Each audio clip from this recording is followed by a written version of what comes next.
Whisper all you want, it won't work for Supes. Here's your look at the McFarlane Toys, DC Multiverse, Batman Hush, Superman.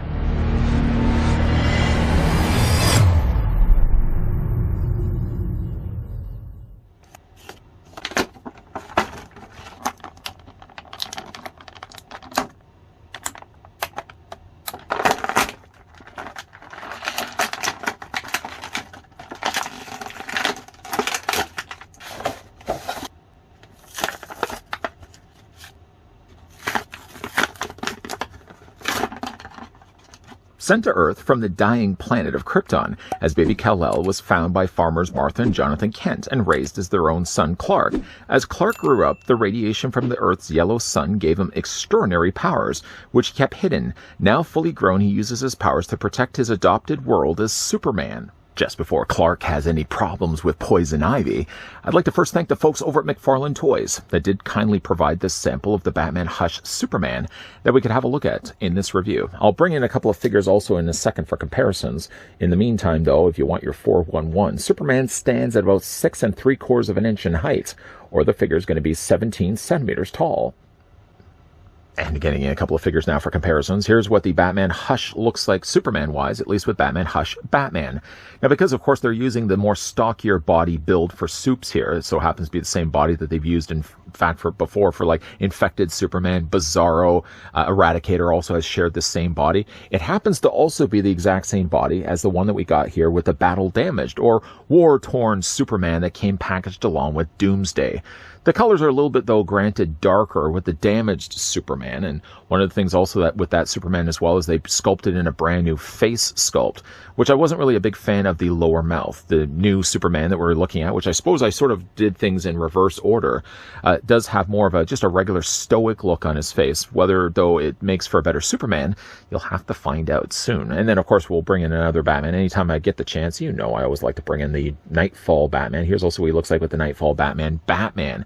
Yeah, the figure-wise is a stockier build of the Man of Steel, but I think he fits still pretty good with the other figures that we've got out here for comparisons right now. As for, though, the figure's accessories, surprise, first of all, I want to say that we did get ourselves a flight stand. Few and far between it seems to be that we ever get ourselves flight stands with our figures. I have already a couple of these, but it's nice to kind of see, for a change, that we get a flight stand along with Superman. We'll talk a little bit about that also in a moment. First, though, the figure comes included with a really interesting-looking trading card. Interesting in the sense that all the color's been sucked away, and what's left behind is just sort of a sketched-out image of Superman. That's really, really cool. Flip around, though, onto the back. The real name is Kal-El, Clark Kent, adoptive name. And, of course, just a paragraph, simple read of Supes. Not one that we've ever really... I mean, they've used it again and again. We don't really have anything different this time around at the back of the card that's more pertinent, I feel, to Batman Hush Superman, who, of course, had to deal with the likes of Poison Ivy, which I did say earlier. A nice overall looking card. I do kind of wish like the read-up was a little bit different, but still a nice card nonetheless. We're going to move that to the side. As already mentioned, the figure comes included with a flight stand, and boy, that's nice to see. The stand does come in two parts, so again, if you wanted just to pop that off, for example, it just so happens to be just a regular display stand. You could easily just use this as a stand. It's a little bit bigger, obviously, than the regular black conventional stands that we get with other DC Multiverse figures, but it does still have a DC logo, still has a display stand peg. So then if you wanted to, you could really just use this as a regular stand. But though, to jazz things up, so let me just take the end neck here, and you're going to slide it into the opening here. I'm sure I've already covered this territory before. Snap that in place. Now you've got yourself a flight stand. The flight stand, I will say one thing about it, is with the way they've sculpted Superman's cape sort of blowing to the side. Yes, he does actually have the Superman symbol on the back of the cape. Points already for this figure for the fact he does have that. But with the cape blowing off to the side as it is, I noticed, though, when clipping this around his waist, I'm just going to do this quickly right now to show you guys. When you clip it around Superman's waist, first of all, he has a very thick waist.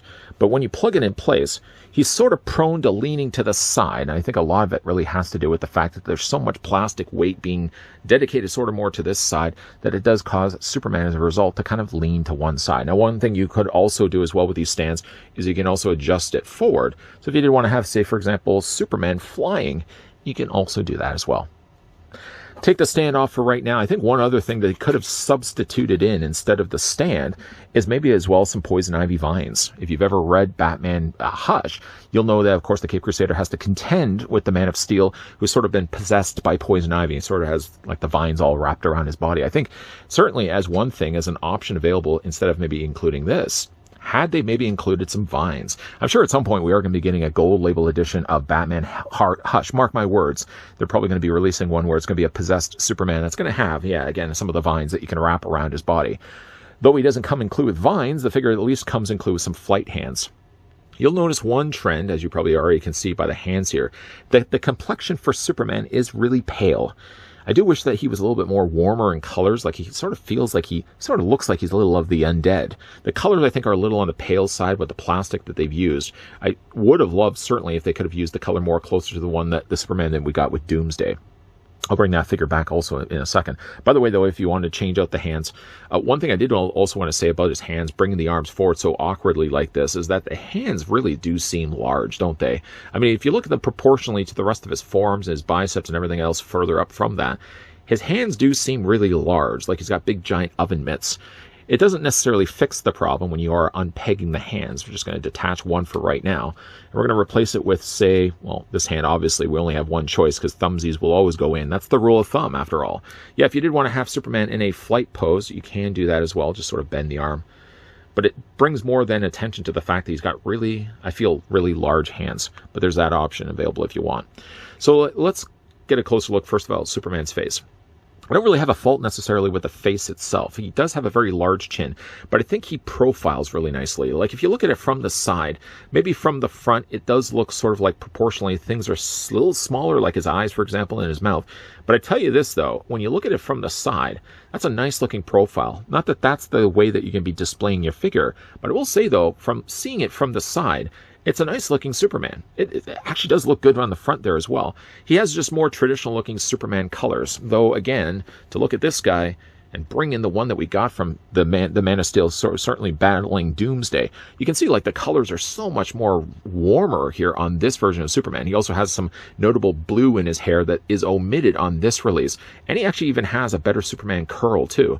Like if only you could have sucked the colors out of this Superman figure and somehow injected them into this one. I feel like even the colors of his costume are a little bit more richer on this front. Granted, yeah, he's got all these scratches and wears and tears, but I actually think that the color scheme, not only for his face, the skin tone for his hands, but I feel like the coloring of his suit also is a little bit nicer of a color of the primaries. That's blue, that's red, that's yellow. The symbol on the front of his chest is going to be exactly the same as the one before.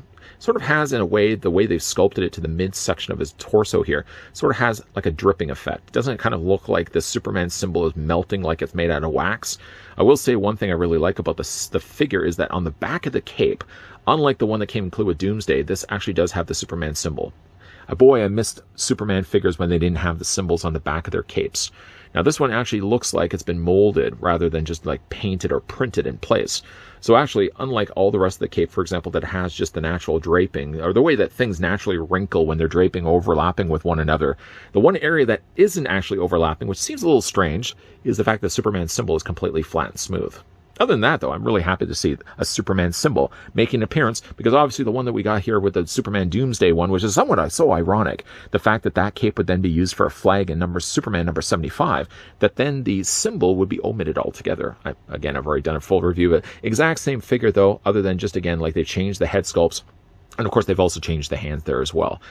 This one does have, of course, the classic trunks, whether you like the trunks or not on Superman. And, of course, he does have the yellow belt there as well. It's a nice-looking figure. It's one of the things as well, though, with this particular build and body. He does have, like, what seems almost like really large arms, really kind of more shorter legs. He seems a little bit of a stockier Superman, maybe in comparisons with some of the other Superman figures we've looked at before. But I gotta say, like, the colors look really good. I'm just not as crazy about the idea that his skin tone is as pale as it is. Like, if only they could have taken this mold and could have, again, used the colors extracted from this Superman, I think we'd get a really nice looking figure. It's still a really good figure, though, and it does have a really good side profile. Get a good gander at that. For the figure's articulation, still the same as other the supes. Head rotates, of course, all the way around. It's on a ball peg, after all. Head looks up that far. So I guess for all intents and purposes, if you did want to have your Superman flying, making use of course, the flight stand that's included, the head goes far enough back, I feel, where you actually get Superman able to see where he's going. You'd hate to think that Superman can only really look at the ground and just sort of guessing that he's not going to be flying into airplanes, but at least the head does go back about that far, so that's not bad at all. The head not only is one thing that has a ball joint, but obviously the body there, he has in the mid-abdomen area a ball joint that allows that body to rotate not only back and forth, up, and also down as well. The lower part of the torso, just below the area of the belt, does also have a secondary ball joint, so you can rotate it that way around as well. Go back, though, to these arms. His arms rotate all the way around. No restrictions, of course, by the way they've sculpted the cape. The arms do come out easily at 90 degrees. You can rotate the figure's biceps. If I can just hold on to the shoulder, rotate the biceps. The figure has a double hinge on the elbow, and whatever hand you decide to use, the hands still work the exact same way. Rotate them all the way around, and you can also hinge them back and forth as well. Still your standard ratcheted joints for the tops of the thighs. You can split the legs on supes for about that far. You can take the legs as well, move them forward. You can move them back. There's a swivel at the top of the thigh, double hinge on the knee. No articulation here for the Superman boots, but he does have at least still the ankle pivot both this way, and the figure does also have still the same toe articulation. As a little side note also as well, with this particular Superman, or this particular body, I always find he has a harder time to stand. It may have something just to do with the way the ankle, have the ankle pivots. I mean, like the ankles hinge the exact same way as all the other DC Multiverse figures, but there's just always I find something about this particular Superman body that he never seems to stand properly. Maybe it has, I don't know, maybe something to do with the fact that we'll get the display stand. Maybe it has something to do with the fact he has such heavy plastic on the back for his cape that maybe that does weigh him down just a little bit. Of course, we can make use of a display stand. I've got like a stack of them. You should really see how many display stands. Somebody's now going to ask me, how many display stands do you have? I have a lot. They're all kind of leaning. They're all kind of stacked to the side. Speaking of leaning, though, he's leaning, though, a fair bit. All in all, it's a good-looking Superman. I'm just going to have to fix the ankles just a little bit. I wasn't really getting any problems with him before. There we go. All in all, it's a nice-looking Superman.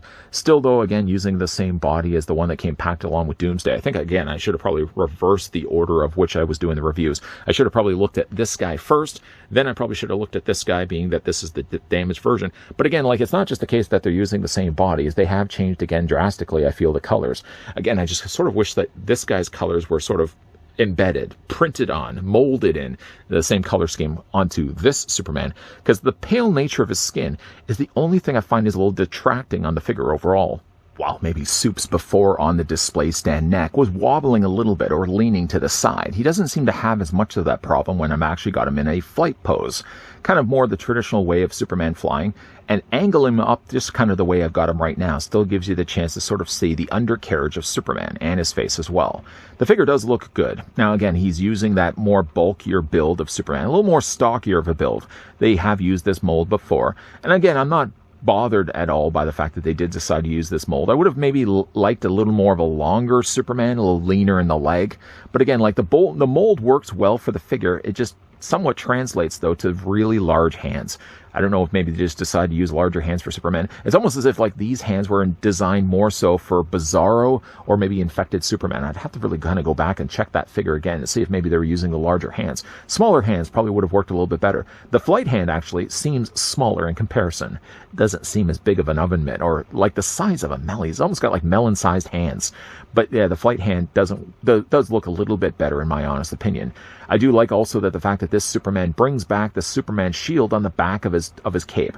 Although the way they've done it, they've printed it on the top of it. Actually, they've molded it, but it doesn't look like it retains any of the wrinkles that would have been the cape in the first place. Just short of changing that and maybe darkening the color of his skin tone, I really like the way that this one did turn out. Now, have you had the chance to pick up the Batman Hush Superman? And if you have, what do you think of it? Let me know down below in the comment section. Once again, though, a big thank you to the folks over at McFarlane Toys that did provide this sample of the Batman Hush Superman that we could have a look at in this review. I'm calling it now, though. I'm sure we are going to be getting a gold label edition of a Batman Hush Superman that, in fact, is going to have sort of more the possessed face, maybe even red eyes, and maybe he's going to also have the poison ivy vines that could be attached around his body.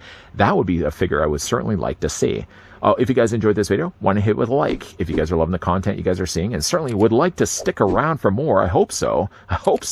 If you haven't already done so, Make sure you hit that subscribe button down below, and you're as well turning on the bell notification. Popping up also, if you have a little bit of time on your hands, if you don't mind me asking, there will be also a playlist. So if you'd like to go back and check out some of the other things I've also looked at from McFarlane Toys, they'll be all there sitting away, just waiting for you to watch them over on the playlist popping up at the very end of this video.